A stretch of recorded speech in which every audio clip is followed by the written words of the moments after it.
The most successful coaches never stop learning. They are committed to their personal growth and making themselves better. I'm Colby Donovan, and welcome to the Coaching Coaches Podcast. I'll speak with the world's most respected coaches, best-selling authors, and top business leaders to give you insight into their philosophies, lessons, and mindsets for you to apply to your own life. Head on over to coachingcoaches.co, where you can subscribe to this podcast and join some of the top coaches around the country who also enjoy our regular newsletter. My guest today is Coby Karl, head coach of the South Bay Lakers of the NBA G-League. He played professionally in the NBA for multiple teams, including Phil Jackson in the LA Lakers and multiple countries overseas. In this episode, we discuss what it was like to grow up the son of former NBA head coach George Karl and the lessons he learned from being around the game at such a young age. Then we dive into his transition from player to a coach with the Knicks G-League team and now the Lakers G-League team. He touches on his coaching philosophy, favoring simplicity versus complexity, and how he's taken a lesson from Phil Jackson to give his players space to grow. We talk about his eagerness to learn and lessons he's taken from people like Coach Jackson, Kobe Bryant, and Ryan Holiday. Kobe's going to be releasing his own podcast soon called The Curious Leader, which will kick off with guests like Phil Jackson and Metta World Peace, a.k.a. Ron Artest. So be sure to go subscribe and listen to those episodes when they release in early February. Please enjoy the episode. Kobe, thanks for joining me today. Yeah, my pleasure. Thanks for having me. So I want to talk about kind of your first job, which I'm very jealous of. I waited to be a student manager at Florida until I was 18, and you were probably paid more than me starting out as a very, very young kid. A job which I saw you on The Last Dance last year. A little clip. I'm sure you saw that yourself. But what was your first job like, and what was it like growing up so close around the game? It's funny you say that because right when you said your first job, my first instinct was as a professional basketball player. But I know what you're referencing, and it was probably just the rules of the state of Washington was the reason it was technically a job, because obviously I would have done it for free. But being a ball boy for the Sonics during that stretch in the 90s was, it's formidable years for me. You know, it shaped a lot of emotions around the game, beliefs in team, and that energy that you can feel with successful organizations. And then also the way that the city kind of galvanized around that team, and even to this day, love the Sonics. And what were some of the lessons you learned? Obviously, you're very, very young at that time, but everyone in the world has stress within their jobs, and coaches have stress because they have their day job, they're paid a lot of money and have a lot of pressure. And then on top of all of that, they're doing something in the public arena where everyone has an opinion. And I can have a shitty day at my job, but the paper's not writing about it tomorrow. Stephen A. Smith isn't having his eyeballs pop out on ESPN screaming about it. And coaches are. So what was it like growing up with your dad in such a high-profile job, and what lessons did you learn from that? Yeah, I mean, a ton of lessons were learned. Obviously, we were there from maybe like first grade till freshman year of high school. So a lot of experiences there. And to your point about professional sports, it's a lot of things that come up on a daily basis for me, talking to our players and our staff. But like you mentioned, the media exposure was the first time it really hit me that, my dad loses or they get beaten the playoffs, and the city's disappointed. And then my mom's talking about a media article in the paper talking about getting bashed, and or the effect of the Sonics losing and me having to go to school and kind of walk around with the fear of someone saying something smart ass to me. Just those things, as a child, it doesn't even come close to the joy that you get from being a ball boy, being around it, being up close, getting to know those players. But it did hurt emotionally a lot. And then those fears just kind of build up as I got older, and I was completely unaware of it. But that's just part of professional sports. Unfortunately, as a kid, I didn't understand that. You didn't have to really pay attention to it because it could affect me in different ways. How do you now? Obviously, you're in the been in the G League, and it's not the same kind of spotlight, I guess you could say, as the NBA. But you still have media and are still at the end of the day in a stressful job, working a lot of hours, coming home late at night. Sometimes maybe you lose and it's a crappy game and struggle. But are you cognizant of that, going home around wife and kids and family and trying to maybe prevent them from feeling those sorts of things, which is something that I think everyone in corporate America feels and tries to not do, but it's hard. Yeah, absolutely. I think from what I've learned, we either do what our parents taught us or we kind of do the opposite of what we saw. And in a lot of ways, obviously I'm coaching, so I'm doing what my father did, but in a lot of ways I'm the opposite of how he handled it. And he was unable to shed that stress around the family a lot. And that manifests itself in different ways. But for me, I'm very cognizant about is when I come home, I'm with my family. That's my safe place. That's the like I said, those stresses that were put on me as a child, I'm very aware of with my kids and on my wife, and so it's something that I'm very aware of. And I say that you alluded to it. The G League it's this really cool space where it's professional sports. We get a coach elite athletes where Alex Caruso was with us, and then I see him in the finals last year winning a championship, and Taylor Horton Tucker was with us last year. And you can go down the list, these guys that are NBA players, but we don't have to deal with the stress and pressure of the media asking me on a daily basis, why did you do this, why did you do that? It's funny, I talked to Luke Walton last season. During the season we were texting, and he actually said, he's like, man, I kind of wish like I had that opportunity, because I get to try a triangle and two. I get to try a 2-3 zone to a matchup. I get to try, and no one questions it. Even my organization isn't worried about it. They're just worried about us getting our players better and competing to win. It's something Nick Nurse talked a lot about when I had him on recently, was that he could experiment and do those sorts of things, whether it was in England and Europe in small gyms or in the Iowa D League when no one was paying attention. And if he can do a box and one and then later use it in the finals, he already had the practice when nobody cared and made a big deal out of it. So yeah, it's funny, the things that bring us joy in life. But I remember coming into work after in LA after the Toronto put that box and one on Golden State, and our whole staff was like elated because it just brought us so much joy to see something like that work, because we've tried things like we won a game my first year implementing a triangle and two in the second half, or like maybe the fourth quarter, ended up winning the game. We went one game, we went small, completely small with David Nwaba as our 5-man, and ended up coming back from like 18-20 down. Like these stories that will stick with us for our lives. And then you get to see it on the highest level, so it kind of gives you that hope and that excitement that this stuff does work. And I've talked to Nick before, and we've been friends for a while, since I played against him as a player in Iowa, and then I played for him in summer league with Toronto. And so we've kind of crossed paths, and we definitely have very similar minds in terms of there's no right way to do it. It's just there's different ways, and if you do it with the right mentality, you can find success.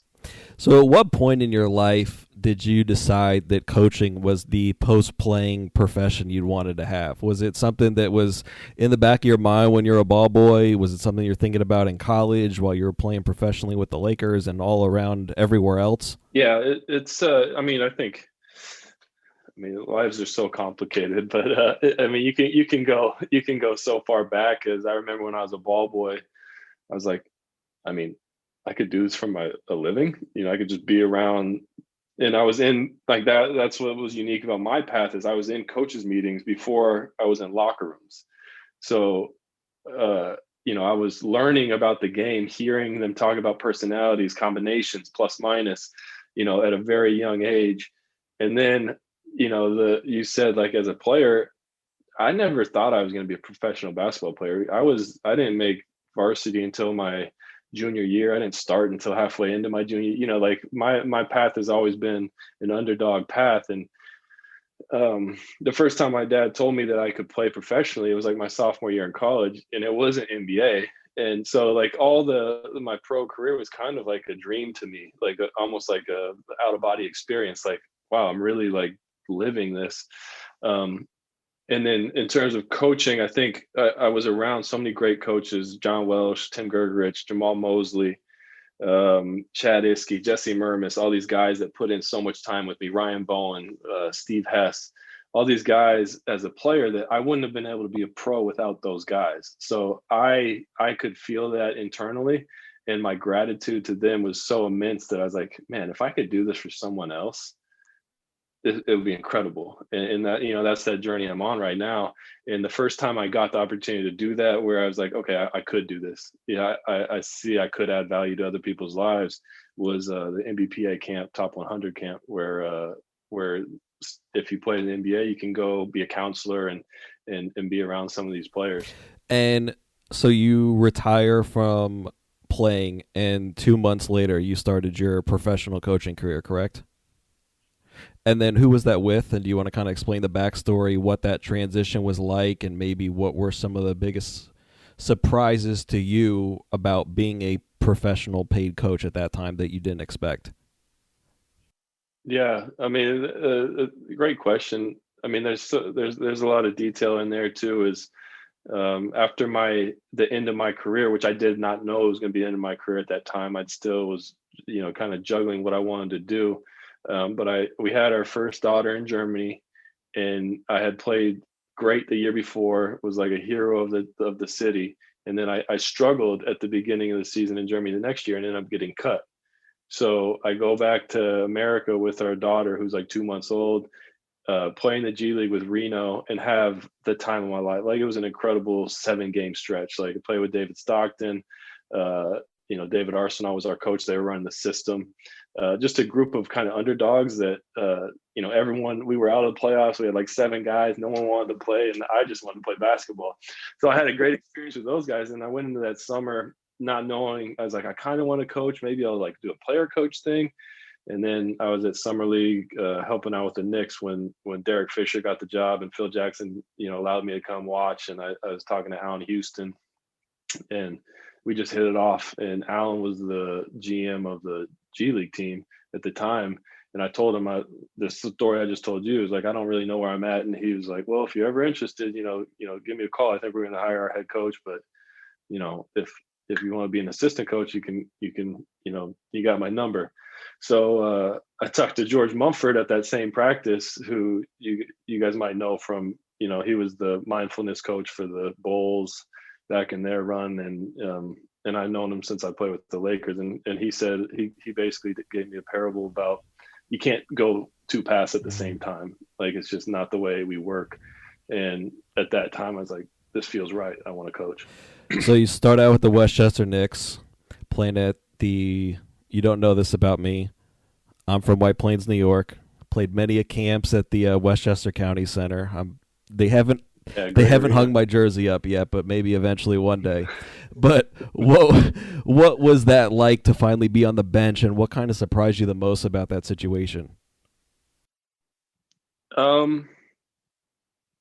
Not much. Like I said, I've been around it so much. I think getting to know Coach Mike Miller and getting to know Coach Derek Alston, getting to know how to work with a staff, that was new to me.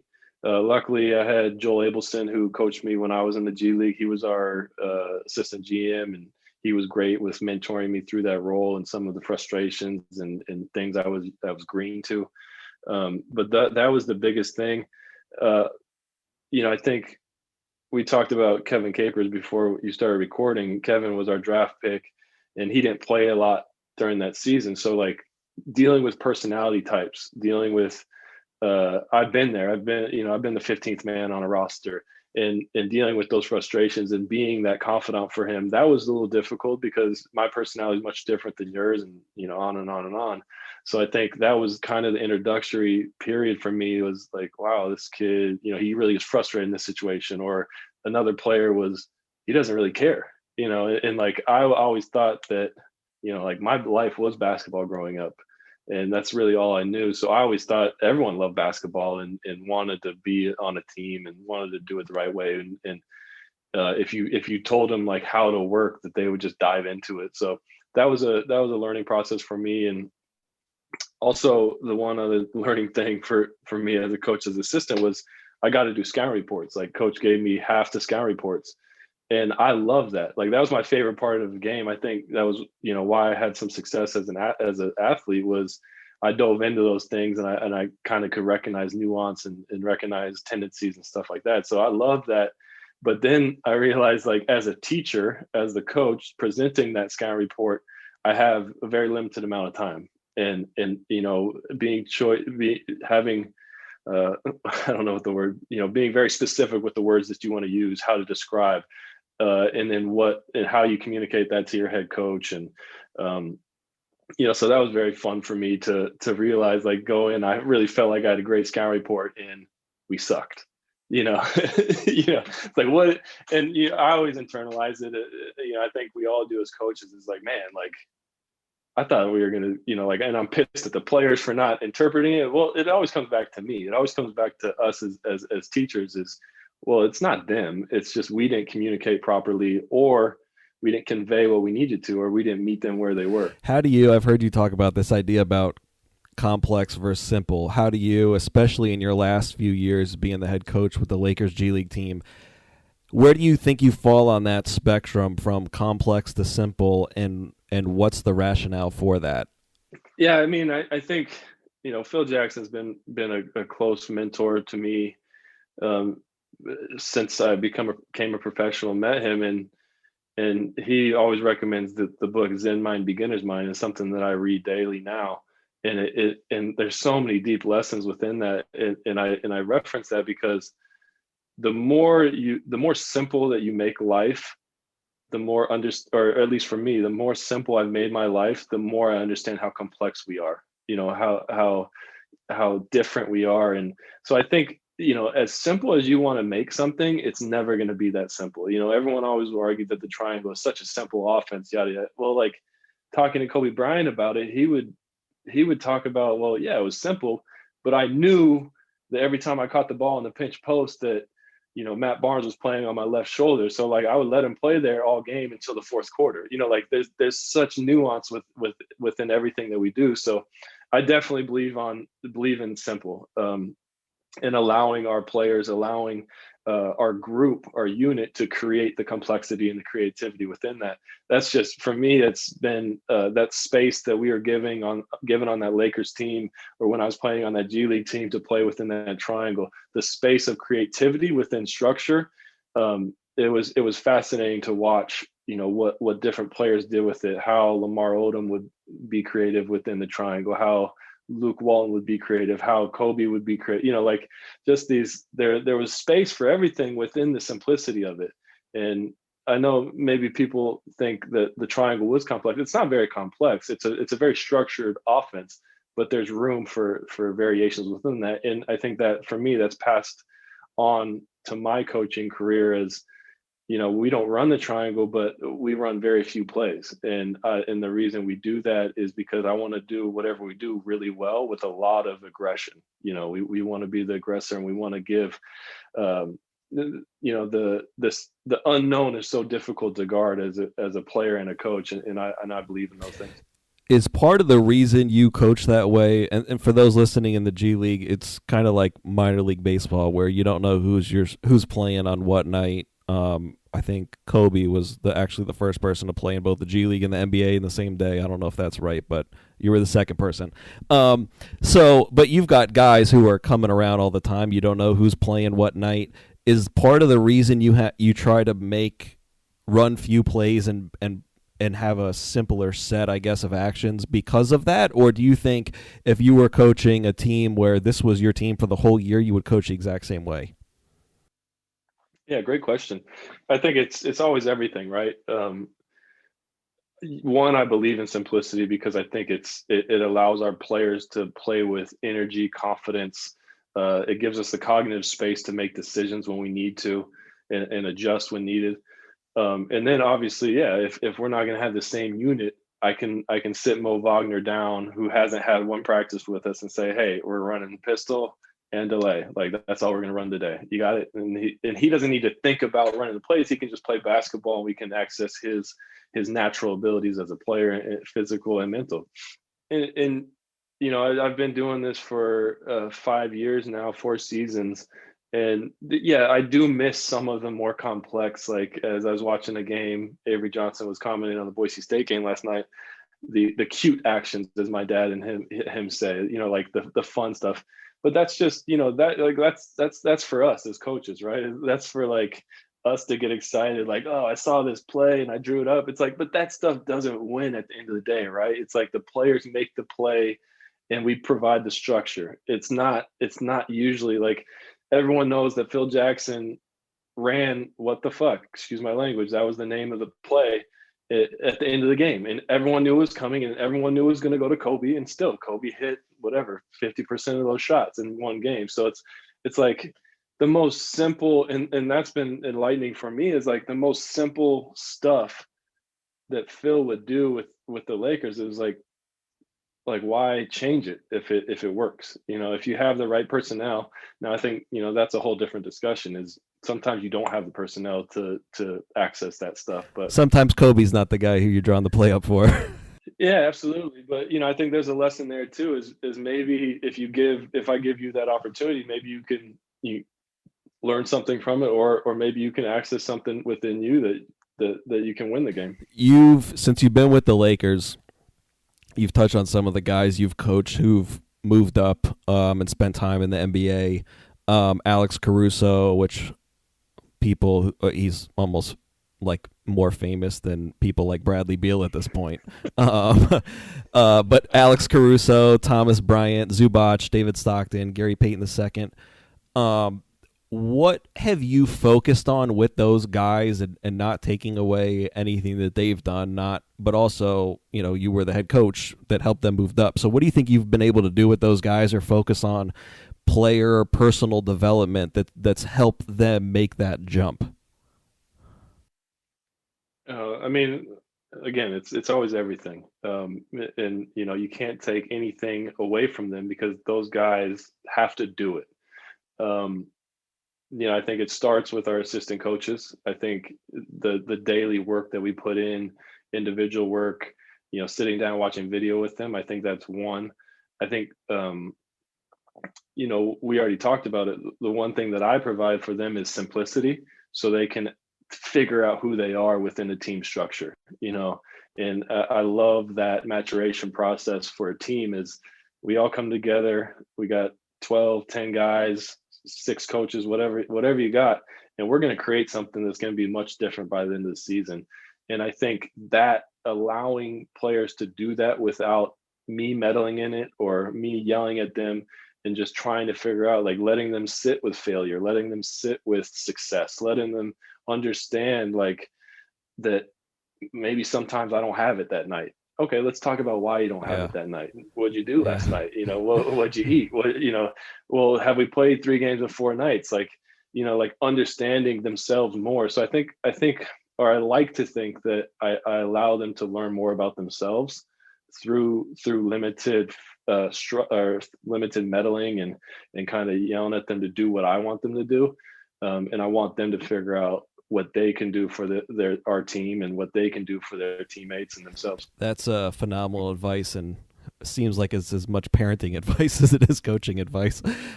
No, absolutely. And we talked about it. I'm starting a podcast myself, and it's called The Curious Leader, and a lot of what we talk about, it's applicable in business, it's applicable in parenting. It's like they aren't different, and that's the biggest blessing in my life, is to have my 2 daughters, to watch a 6-year-old grow up and watch a 3-year-old grow up. And if you haven't seen it, it's the most incredible thing, and like the natural learning abilities, we can go on and on and on. If you learn, if you're frustrated with your kid, it's probably not your kid. It's probably you. I could definitely hear that sometimes myself. So what you talked about the podcast. What led you? Is this another taking after your dad in some ways of starting a podcast? What led you want to start the podcast? And then why leadership too? Yeah. Well, I think that's always been my curiosity, to be honest. It's like I want and I'm still seeking to find how to be the best leader I can be to provide something for my kids so I can provide something for our players to have the ultimate success that's possible. So I would I was talking to my dad's co-host, which is now my co-host, Brett, and we were just talking about I would listen to these conversations and I really enjoyed them, like with my dad. So one, there's like a little bit of therapy involved, like just to being able to discuss these things. And then the other part of it was, man, I have some of these great conversations with Coach Jackson. I have, like I've had great conversations with Nick Nurse. I was like, well, you know, I just feel at this point in my life, I don't want to keep it all in. I want to share with other people and let other coaches hear some of this stuff because if the more we give, the more we'll receive in terms of if I can help you or if I can help a high school coach understand some of these complex ideas that I've been able to learn or hear some advice from one of his mentor or one of the guys he looks up to in terms of like a Coby Bryant or, like I've had these conversations with these amazing human beings, these amazing high performers, these amazing leaders. And I was just like, well, we could do this, we could do this as a show, like just have these conversations, ask these questions. And um, so, yeah, that's where it all stemmed from. You want to tease when the episodes are going to start coming out and maybe some of the first few guests?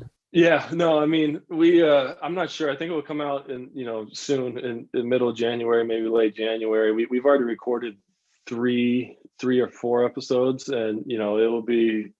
We've had Coach Leon Rice from Boise State and Meta World Peace. I think we'll have Coach Jackson on. So we're hoping to have some valuable content for people to learn from. But that's where it all stems from, is learning. I think the one thing Meta we had a great conversation with, and a lot of this conversation is kind of intertwined in that, is just understanding yourself better. And like Meta is one of the most incredible humans I've ever been around, and he's so misunderstood from the perception of the Malice in the Palace. Yeah, like we all make mistakes, and I hope we all can realize that. His were public, right? But if you talk to him and you go look at his path, you can see he's growing from those mistakes. And like we can't all say that I've grown from my mistakes, and I think that's something I aspire to do. But having conversations like that is just kind of walking through successes and failures and growth and self-understanding, self-awareness, self-compassion. Those are some things that usually pop up within the conversations we have. You seem very in learning about you before this and even during the conversation, like very introspective about a lot of things in life. Where's that from? I think, I mean, it is twofold. I think the second part, like later in life, is I got to be coached by Phil Jackson. And then, after a couple of years, I started, coming out of a relationship with Phil and talking to him and visiting him and having more deeper conversations, having, and as with Phil, he's very philosophical. I mean, he had a triple major. It was philosophy, religion, and I forgot the other one. But I mean, these things are like, it's like he's as deep as a person I've ever been around. So that's the one thing. The first part we already talked about it was the ball boy. So I love being at these things and watching. I love it. Like I can be at this event. We're at the NBA Finals, and I'm just watching Michael Jordan. Like I'm not paying attention to anything else. I mean, everyone's watching Michael Jordan, right? But like I'm in the locker room pregame, just staring at Michael Jordan for like 10 straight minutes, where he's trying to get, and I'm just trying to find, like, I've just been very curious to like figure out like what makes him different. And to that, I don't know if I ever told a story, but I was a ball boy in the finals during that time, and I was a ball boy in the home locker room, which they have different sets, so you don't go in the visitors locker room unless you're invited. And I like snuck in, and I was sitting there like just trying to like act like no one knew who I was or whatever. And like literally, I was just staring at Mike, and like Michael had like this unbelievable focus, right? It was like I wasn't even there. It's like he was in his own space. And, the more I've learned on the mental side of it, it's like he was in his own space. He was in his comfortable zone and he wasn't focused on, like, I couldn't get him out of that. And I think that goes to high performance ability to maintain focus and to Coach Jackson's ability to train that. If you enjoy this podcast, I also write a weekly newsletter sharing the best content I found in the last week that directly applies to coaches. Some of the best coaches in the world subscribe, and it's free. So go to coachingcoaches.substack.com or check out the link in the show notes to subscribe. Once again, that's coachingcoaches.substack.com. Let's get back to the episode. So I've got to ask, with you talking about that, not that I've ever taken anything being a student manager in college and equipment manager. Did you get anything good when you were younger? Any good memorabilia? You steal his shoes after the finals? Absolutely. What's the best piece of memorabilia you got from that time? So I got a ton of good stuff because my dad was very, very giving. And that's like, his love language, if you want to go read a great book, is like the 5 love languages. One of his is gift giving. So he would always, like, for Christmas, he would give like jerseys and shoes. And I would always ask players. And like Charles Barkley was a close friend of my father. And so Charles, every time he came into town, like I had like 8 pairs of Charles Barkley shoes. He gave me his jersey after he had like 40 and 40 in the like game 7 of the Western Conference Finals. Which actually, I think if you go listen to my dad's podcast with me on it, it got taken away, but by the equipment manager. But the best thing I ever got was when I was early. So it was like early in my dad's stint with the Sonics. So it was like 92 maybe. They were still playing in the Kingdom and they played the Bulls, and it was like really before I had this infatuation with the game and players. So my dad was like, "Hey, Michael wants to go see you," like after the game. So I went in the locker room and I knew who he was. And, it was pretty cool. And he's like, "Hey, what's up, little Carl? Like, stay right here." And he goes in the showers and he comes back and he signs his shoes for me and gives me his shoes. So they're like the 92 like Olympic shoes. Like I think, and those are only memorabilia I still had. I sold everything else off, allow other people to enjoy it. Yeah. And so that's the only thing I kept really was those shoes, and I have them framed. And just that personal experience and the willingness of Michael to share. And again, it goes back to the basketball for me, right? It's this family of basketball. Michael Jordan didn't know who I was, but he was within the Dean Smith family. And when you're under Dean Smith, the Tar Heels take care of each other. And I was just part of that tree. So feeling that connectivity and love that he had for that tradition and being willing to share that with me was an incredible experience. Well, if you ever decide you want to finally get rid of all the stuff you've had, I'm happy to give you my address and pay for shipping for you to send me those. We've talked about Coach Jackson a lot. What do you think you do that's most similar to him as a coach, and what do you think you do that's most dissimilar from him? Mm-hmm. I think giving the space to players to be themselves is the most similar. And we saw it at the highest level when you see The Last Dance. You see, like, the one that always comes to mind that I think all of us as coaches would just lose our shit is when Dennis Rodman ends up like going to Vegas for a day, the day before Game 6. And, the way he handled that, understanding that the group is still more important, addressing it, like there's subtle manner. Like I'm not at that level yet. I hope to get to that level, but I think just understanding that Dennis is Dennis. And as long as he maintains his focus on what we're trying to do as a group, and he did perform that night, right? He still came to perform when the game was on the line. But like most coaches would overreact, right? What do I do? And so I think that's similar, is giving guys the space to find out who they are and be who they are. And then the most dissimilar is, I think, from my father's side of my coaching lineage is play. Like, I know that's actually one of coach's principles too, is to play, but like this high intensity playing. Like I want our guys to play competitively, twos and threes and ones and fours and fives. I want them to get a lot of reps playing. And the contrast was incredible. When I went to training camp with the Lakers, my first day, it was like we started doing, basketball camp stuff.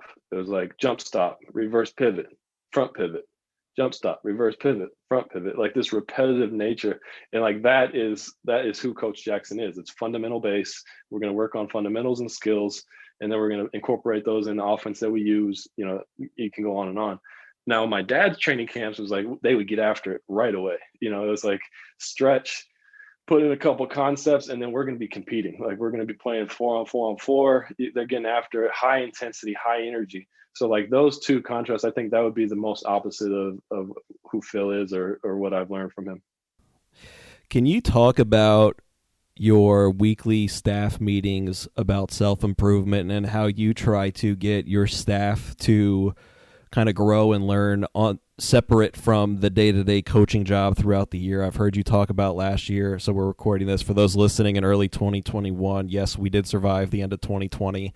But I've heard you talk about you had a book club with your staff. What was the genesis behind all of that, and what are some of the things you guys do in your self-improvement meetings? Yeah, I mean, we've taken a break since our season was not to be had, but I think that goes to giving people space. But before, when we were leading up to it, and before, like we were hoping to have a season, and then after our season was ended, like I missed that community of meeting with our guys. So we just, you can only talk about, or I can only talk basketball for so long. I know there's people that can talk forever about it, but I think I invest more in the community, and I invest more in the people. Like that means more to me than just the X's and O's.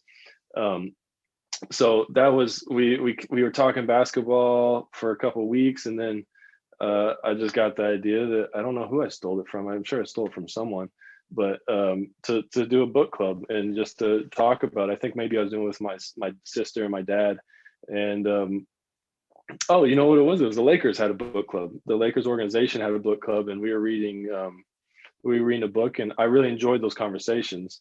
And so I was like, why don't we do this with our team? So we read a couple different books and just had conversations, had different staff members lead it and ask some questions. And it was really enjoyable. I think enjoying the journey and enjoying the people you're on the journey with has become very important in my life. And I think it's always been important, but I'm starting to recognize like that's what it's about for me.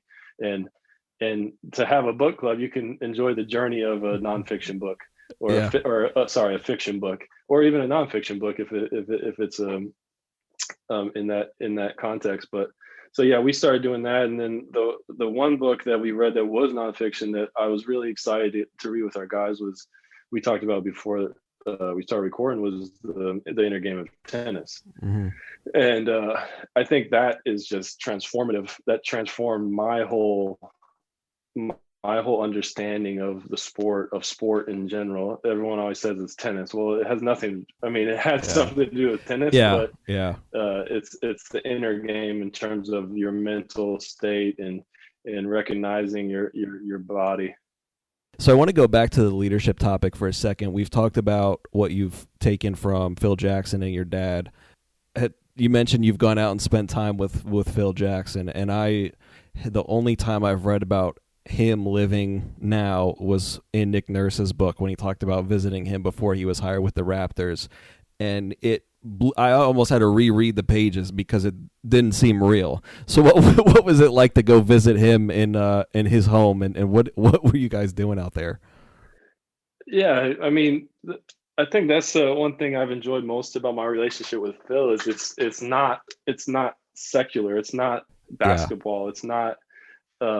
So I was just curious, really. Jeannie Buss mentioned to me when they were still dating that, Phil thought fondly of me, and, it kind of blew me away. And so I reached out to him and kind of wanted to spend more time around him because I obviously admired his success, and I admired who he was as a person, his calmness, his presence, his leadership ability. And so I just wanted to go spend time with him, and he allowed for me to do that. most of it was just hanging out, having conversations, me asking him 100,000 questions, and just, him giving me different stories. And not too much of it was specific in terms of X's and O's, because I played in the triangle. I'd studied it. We had some of those conversations before. When I was at Westchester, I would pop into his office, every other week to bother him. So we had some of those conversations. But yeah, a lot of just questions, and having some meals together, and spending some free time at his place on the lake. One of the things I've come to really admire about you is you get curious about something or someone, and then a lot of people, I could be curious about Phil Jackson right now. Yeah, I could reach out to him. He's not going to answer me. But, you reach out to people and try to talk to them and pick their brain and just have a conversation. You've talked about doing that with Phil. I've heard you on Ryan Holiday's podcast. For those listening, I'm going to link that in the show notes. And it seemed like you just reached out to Ryan Holiday out of the blue. What kind of made you do that? Are there any other people you've kind of reached out of the blue that have been impactful on your life? Oh yeah, absolutely.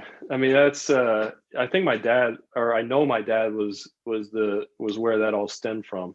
Was, dive into your curiosity if you had it. And then I think Coby Bryant also, he talked about that a lot from watching some of his stuff. And I think the first time that I really did that out of my comfort zone was it was the lockout year when I was still playing, and I couldn't go to Denver because I couldn't go to Denver to train with the Nuggets guys, which was my secret for growth in the off season, was I would just go use their facilities and their coaches, and so thank you to the Nuggets for that. But and so I was in Boise, and he said, well, reach out, cold call some people. So I remember I cold called Ray Allen because he was with my dad in Milwaukee, and and then I got to sit down, which was, Ray was great, had a good conversation with him, but in terms of more of a mentorship role, I got to sit down with Chris Peterson, the Boise State football coach at the time, who moved on to the University of Washington. So I got to sit down with Coach Pete, and we talked for an hour in his office, and that relationship was incredible. I sat down in his office, and he sits down, pen and paper in hand, and starts asking me questions. Those are the experiences. I'm like, wow, this guy's at a different level. His humility, his integrity, his curiosity. So that was where it really started. To your point, later, obviously, my relationship with Phil stemmed from, I was in Italy, and I had that same curiosity, reached out to him, hey, coach, do you have an hour of your time that we can talk? And then it kind of went from there. I started to learn that, and I think we all learn that as we get older, is relationships are how our life will change, right? That call probably made me end up in Westchester, and down the line. Before Coby passed, I was able to sit down. I talked on the phone with him a couple different times, and I was able to sit down with him after he retired at his office in wherever it is in California. So those are some of the guys that I got to spend some time with. What are some of the biggest lessons you have taken away from your time spent with Coby, both as a teammate and then, like you talked about, those meetings? And obviously we're sitting here a year after he horribly passed, and so those lessons, I'm sure, mean even more now than they did before. Yeah. I mean, the lessons, the daily lessons we're going to learn are just as important or as valuable. But I think with a guy like Coby in a sport that I've grown up around and loved, and obviously he fell in love with, I think hearing some of those stories, they're going to resonate forever, especially with the effect that he had on the game of basketball and the community within Los Angeles. I think as a teammate, I noticed immediately he was vicious, just absolutely vicious, and that's who he was. That's how he lived. It was 100% focus.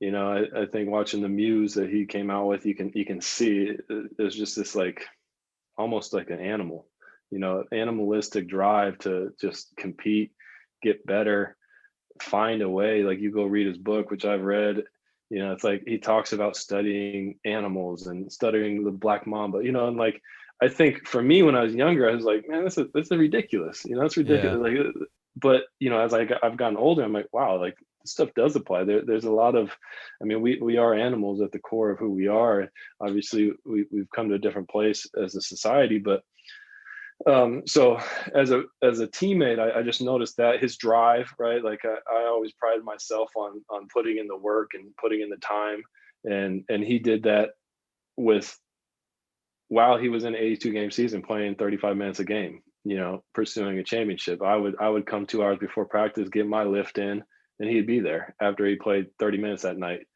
Um, I would shoot after practice. I'd come back after I showered, and he would be working out with a different guy. It's like, like Derek Fisher was the same way. So I learned a lot from those guys on that. As a person, I think those lessons are always going to stick with me longer. Like I think I've been on that pursuit for my whole life. Is like, all right, how do I become a better human? And that was why I reached out to Ryan Holiday, because his stuff with stoicism and the daily stoic, the daily dad, have really impacted my life. So with Coby, I was blown away when I was his teammate. I could still see this insecurity of like he's trying to fill something, right? He's trying to prove himself, which I was like, man, like sitting where I was like, what are you trying to prove? Like you've done it. But like that's what made him great. Like there's that give and take. But after I left, which I was on that team 2008, 2009, I believe. And after I left, I just saw this maturing that occurred with him, and this he was really at peace with who he was, which I never experienced that person. And so like that's where my curiosity stemmed from when I reached out to him was, what are you doing? Who are you? And some of the things he shared with me was, he practiced some of this Zen meditation. He practiced some Zen practices in terms of story arcs, and we see that with him getting, was it a Grammy or some ridiculous award? But he played piano. Like he was more complex than I think, at least I appreciated. I don't think I can't speak for everyone, but it was more complex and deeper than I appreciated, because I saw the athlete, I saw that animalistic instinct to conquer. And then when I got to sit down with him in person, I talked to him about some of that stuff. Is just asking him what, how did you evolve to this? Because when I was Yeah. around you, and I think he just started, from my conversation with him, is he started to appreciate things more. He started to appreciate the nuance of the game. He started, rather than just being about the scoring, he told me a story about, when he was younger, when Kobe and him were feuding, there's like something happened where Shaq was pissed. He threw the ball at him. They're cussing each other out, and he said Rick Fox stopped them both and was like, I don't give a fuck about that. It's like, Kobe, the only thing I want to know is like, do you care about us?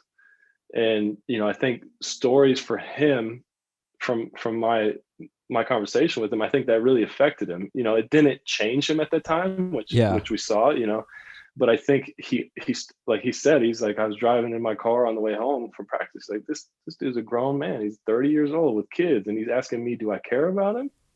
Yeah. And I think that really sinks into my core of like, that's what basketball means to me. That's what my staff, that's what my team, that's what my players mean to me. Is like, it's more than just a player playing a game. It's like, we're a family. And I think that's something I've experienced, obviously growing up around the game. And that's my passion, is to provide that opportunity for players to be part of our family, our journey. What's the next level for you as a head coach? Is it improving obviously we can all improve in every facet, but is it improving as a leader, a communicator? How do you get to that next level? Well, I want to, I mean, and the time that we've had to reflect being away from the game, I'll speak for myself, I guess, is like, I think I'm selling my players short a little bit, not holding them accountable. And I've always been adverse to being held accountable myself. So I think I've avoided it. Like when someone tells me what to do, I basically want to say, fuck off. Like I'll do how I want to do it. Now, Yeah. what I'm realizing is like, that's not how everyone is wired. Like, and I think as our strength is always our weakness, right? Is like that's what got me to be able to be a professional basketball player. I played in the NBA at a couple of different teams, but I also like I didn't accept I didn't accept the advice of teammates. I didn't accept the advice of organizations or coaches. I need to swallow my ego or my pride and get uncomfortable holding guys accountable. Where I've always had issues with that is I believe as a parent, as the leaders, we need to lay out our expectations. Like that's where it starts. And I think for me is I need to create my own expectations and then communicate those to my players and our team. And when those expectations aren't met, then that's when that conversation starts. And that's where growth begins. And from what I understand in my life and what I believe is once you can trust me or I can trust you to hold you accountable at a really, really difficult, uncomfortable level, then we can start growing together. We can start being more than the sum of our parts. Is that something where you feel like it's hard for you to kind of not that you're conflict avoidant, but is it more that you just don't want to address it with them? Is it more that you have higher expectations for them and kind of need to lower the expectations with some of those things?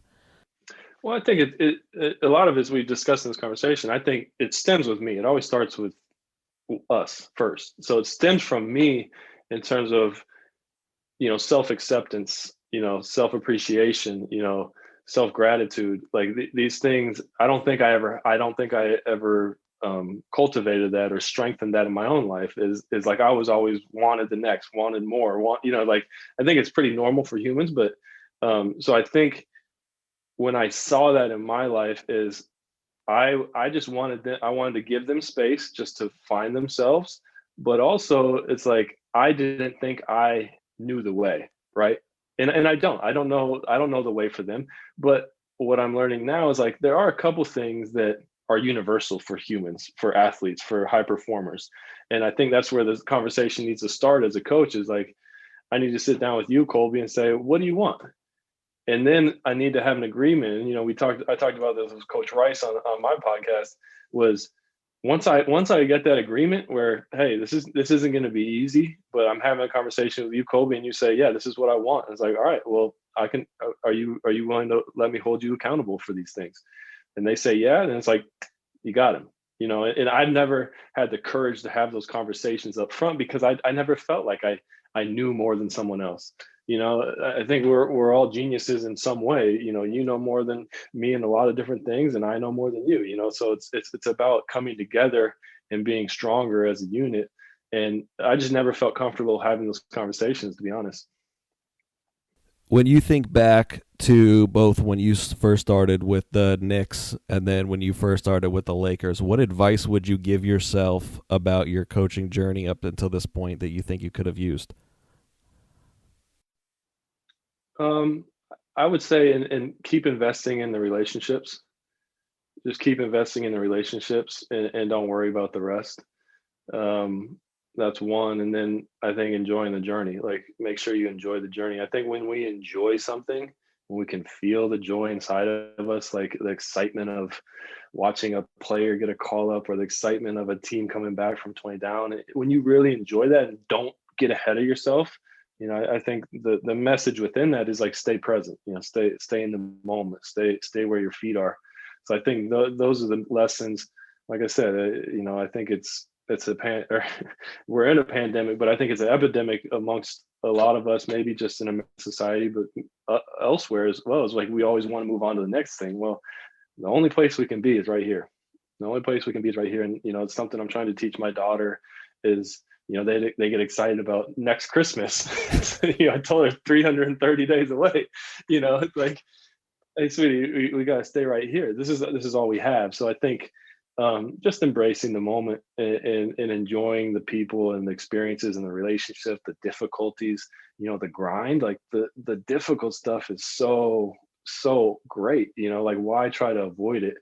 So that would be, and you know what, if I told myself that 5 years ago, there's no way I could have done it. So I think it's just the journey. This is just the journey I'm on and we're on. We've talked today about mindfulness, being Zen, Stoicism.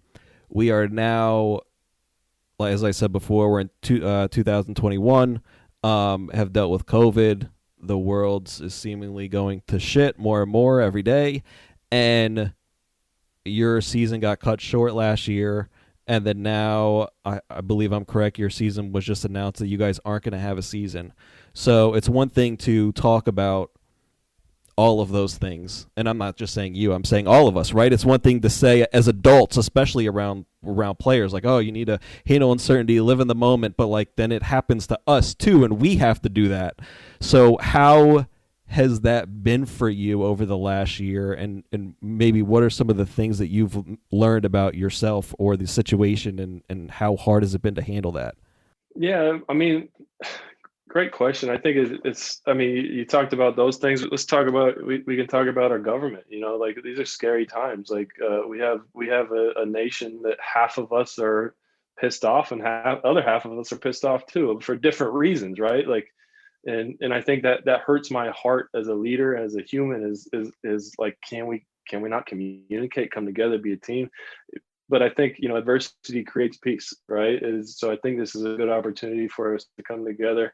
For me, the one reflection is like, I embrace the difficult. Like and I found in my own life, like I'll set it up sometimes where I create more difficulty just so I can survive it, or figure it out.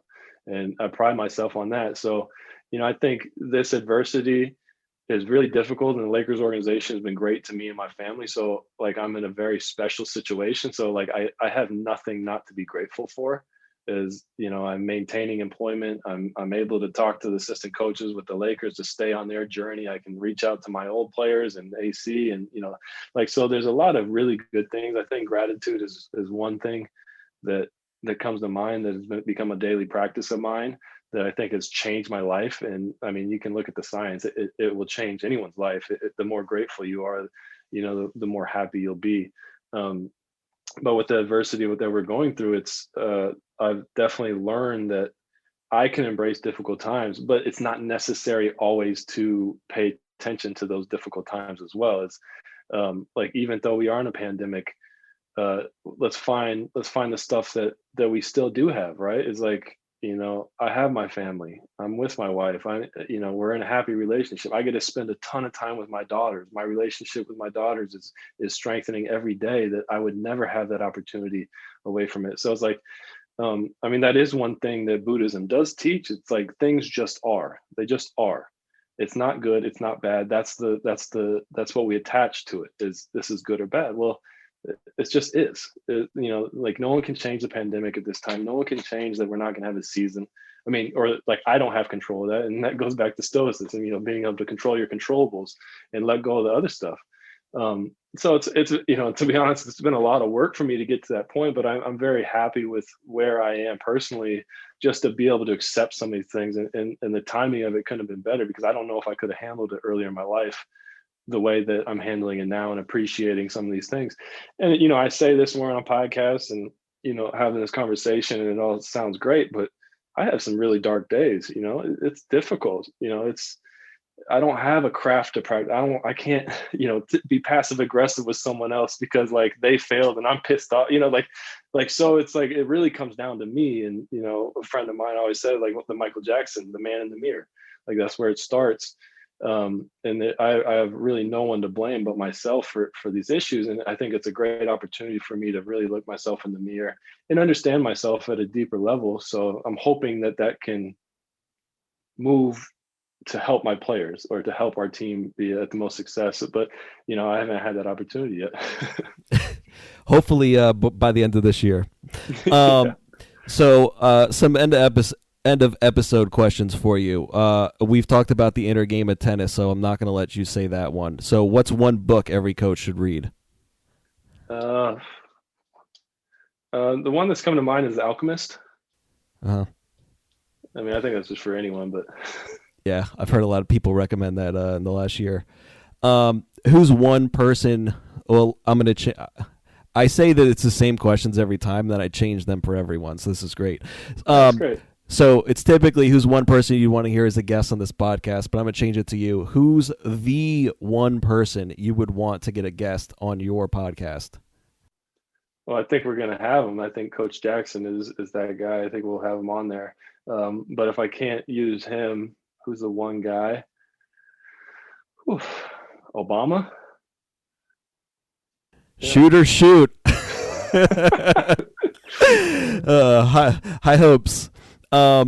So we've talked a lot about self-improvement, but what's one area, if you got to distill it down to one thing that's at the top of your list that you want to improve in over the next year? One, man. I think they stem together. Clarity. We already talked about it. Like being able to hold people accountable. I think it starts with clarity. Your own clarity, and then your ability to communicate that clarity of the expectations. So I'm hoping to find some more clarity as we move into my next opportunity to coach. Yeah. What's popular advice you hear people say you think is wrong? I don't know. I don't really listen to other people's advice too much. I'll take that. What's advice you have for young coaches listening to this? Coach Jackson gave us this advice as a staff a couple of years ago: is go coach, be a head coach at whatever level you can be. Just go be a head coach at whatever level you can be. Test out some of your ideas, figure out what works, doesn't work. I'm extremely fortunate to have the opportunity to do it at a really high level. So, and with a ton of resources and a great staff, organization, and players. So, but I thought that was pretty sage advice from him. Is a lot of assistants have a bunch of different ideas. Well, go get a team and go try them out. Yeah. It's so funny to me. I didn't know much about Nick Nurse before I read his book and then spoke with him, and it is just unreal to me as time goes by more and more how similar the two of those guys are, Coach Jackson and Nick Nurse. Just the idea of I want to go, Nick Nurse wrote about he wanted to go coach, be a head coach. He didn't really care about anything else. That was his focus at the time, and they are truly like two long-lost brothers. Yeah, I mean, I think it's something swept under the rug too with Coach Jackson. Is he in the summers would go to Puerto Rico to supplement his income because he was coaching the CBA and they weren't getting paid enough. He would go to Puerto Rico and coach for 3 months over there, 2 months over there. I mean, yeah, I think it's just a calling, right? We're trying to figure it out. So last question for you. What's the darkest moment you experienced professionally and how did you overcome it? As a player, what felt like the darkest moment was getting cut by the Lakers the day before my second season. I lost it. I was hysterically crying in front of Mitch Kupchak and Coach Jackson. So that was really difficult. I had already envisioned the future, right? Not staying present. Like, man, I'm going to be a second-year player. I'm hopefully going to crack it with it. Yada. That was really difficult, but again, it was a great lesson for me, and I learned so much from it. And that the relationship with Mitch Kupchak and Phil have been great for me because they were so courageous and understanding through that process. And the next day, Mitch reaches out to me and has breakfast with me, or maybe he gave me 72 hours to vent. But and then this last season, we in the G-League was as dark as it's been for me. We lost, we didn't win a game in January, and literally it just kept coming, and I couldn't. It was just like it was a why me thing and I felt bad for our guys too because we lost players, were injured. We had 7 guys on a road trip. We started a game with 7 guys. We ended the game with 4 healthy guys. It's like. And I know I want to win, but as a player, I know how much you want to win more. And I just felt like I didn't have any answers for these guys to get them out of the darkness. And I've always prided myself on that. So that was really difficult. I remember talking to my wife and writing in my journal about I don't know if maybe, I don't know if this is for me.